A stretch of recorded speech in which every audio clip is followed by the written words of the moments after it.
विशेष संगोष्ठी के लिए बात कर रहे हैं। टॉपिक हमारे प्रौद्योगिकी का अध्ययन और आनंदमय शिक्षण। ये राष्ट्रीय शिक्षा नीति के परिप्रेक्ष्य में इस हद तक हमारी शिक्षा नीति को सफल करने में कायम रहेंगे।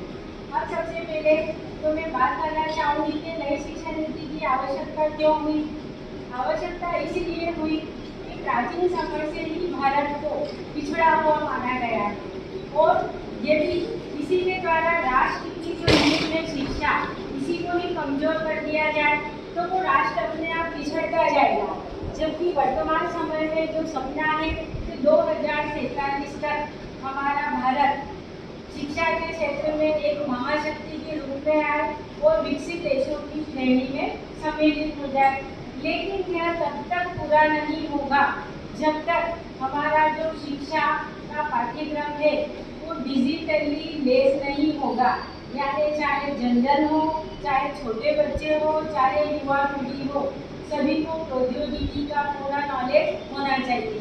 जबकि मेघालय के द्वारा जो पुरानी शिक्षा पद्धति दी गई थी उसमें क्या हुआ, अंग्रेज तो चले गए लेकिन वो एक चीज हमारे यहाँ छोड़ गए कि अध्योगामी निस्यंदन सिद्धांत, यानी सिर्फ ऊपरी वर्ग के लोगों को अच्छी शिक्षा मिले और वो जैसे जैसे नीचे की ओर जाए शिक्षा का स्तर गिरता जाए। दूसरा रटंत पद्धति, इसके कारण हमारा देश आगे तो बढ़ रहा था लेकिन शिक्षा किसी भी राष्ट्र की नींव होती है। यदि वो ही कमजोर है तो भले हम लाख दूसरे क्षेत्र में प्रयास कर ले, वो राष्ट्र कभी भी प्रगति नहीं करेगा। 1968 और 1986 में जो भी प्रधानमंत्री जी थे उनके द्वारा अलग अलग शिक्षा पद्धतियों में संशोधन किया गया। बुनियादी शिक्षा की गई, प्रौढ़ शिक्षा की गई, कुछ व्यावसायिक पाठ्यक्रम भी शुरू किए गए, लेकिन फिर भी हम जो चाह रहे थे वो चीज शिक्षा के क्षेत्र में नहीं पहुंच पा रहे। तो फिर माननीय श्री कस्तूरी रंगन जी की अध्यक्षता में नई शिक्षा नीति तैयार की गई जो 19 जुलाई 2020 को संपूर्ण देश में लागू करने के लिए सिफारिश की गई। अब इसकी सबसे मुख्य विशेषता क्या थी कि जो टेक्निकली क्षेत्र में, प्रौद्योगिकी के क्षेत्र में हमारा भारत पिछड़ा हुआ था और प्राइमरी लेवल के जो बच्चे थे वो क्या करते थे, स्कूल जाना पसंद ही नहीं करते।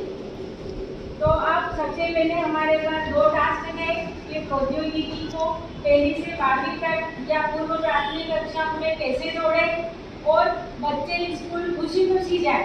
यानी कहाँ पर रोते थे कि मैं नहीं जाऊँगा, तो सबसे पहले क्या किया गया, उनको खेल, ऑडियो विजुअल माध्यम से या बच्चे जो पोयम, कविता, स्टोरी, एनिमेशन वीडियो, ई ग्राफिक्स के द्वारा उनके समक्ष जितना भी ई कंटेंट था वो उनको उपलब्ध कराया गया। अब बच्चा, हम खुद ही देख रहे हैं कि 1 वर्ष का बच्चा भी मोबाइल बहुत अच्छे से चलाता है और रोता रोता खुश हो जाता है। तो इसी कॉन्सेप्ट को लेकर पूर्व प्राथमिक शालाओं में डिजिटल शिक्षा को ऑडियो विजुअल वर्चुअल लैब के माध्यम से उपलब्ध कराया गया। फिर जैसे जैसे हम 5+, 3+, 4 के कॉन्सेप्ट में आगे बढ़ रहे हैं, यानी 8 वर्ष से जो बच्चे हैं उनको जैसे वो ऊपरी क्लास में जा रहे हैं वैसे वैसे कंप्यूटर शिक्षा अनिवार्य कर दी गई। बच्चों को डिकोडिंग सिखाया गया। अब पुराने समय में जो किताबें थी वो एक कक्षा में बोझिल वातावरण उत्पन्न करती थी। इस चीज़ को दूर करने के लिए क्या किया गया कि बच्चों को थ्योरेटिकल पोर्शन पढ़ाने के बाद उनको वीडियो दिखाए गए। कभी कोई शिक्षक नहीं रहा तो उनको स्मार्ट क्लास में भेज दिया गया। इस तरीके से हमने उनको थ्योरेटिकल पढ़ाया, वीडियो दिखाया। अब बाद में उसी चीज़ को प्रैक्टिकली करके देखेंगे और वो स्वनिर्देशित तरीके से स्वयं ही कर लेंगे। यानी हमको इस ई लाइब्रेरी, ई कंटेंट या जो सरकार के द्वारा अलग अलग स्थानों पर ई पाठशाला या ई कंटेंट डेवलपमेंट सेंटर स्थापित किए गए हैं। इनका सबसे बड़ा फायदा ये रहा कि चाहे महानगरी बच्चा हो, चाहे वो छोटे कस्बे का बच्चा हो, उच्च वर्ग का या वो हाई प्रोफाइल सोसाइटी को बिलोंग करता हो या एक गरीब तबके का हो, सभी को इंटरनेट के माध्यम से बराबर शिक्षा उपलब्ध हो रही है। कहीं किसी में कोई इंफीरियरिटी कॉम्प्लेक्स नहीं आया कि मैं ऐसा हूँ या मेरे को ये बुक नहीं मिलती, क्योंकि इंटरनेट पर ई बुक के माध्यम से बच्चा उसको डाउनलोड कर लेता है, उसको बुक की खरीदने के लिए बाहर नहीं जाना पड़ता है। इस तरीके से हम देख रहे हैं कि जो बच्चे जैसे फिजिक्स के कॉन्सेप्ट, पियानो बजाना या कई सारे खेल की बारीकियाँ वो इंटरनेट पर बिना किसी शिक्षक की मदद से वो स्वयं ढूंढ लेता है और पढ़ लेता है। यानी यदि किसी कारण से बच्चा स्कूल नहीं पहुंच पा रहा है तो उसका पढ़ाई का लॉस नहीं होगा, उसको समस्त साधन उपलब्ध होंगे।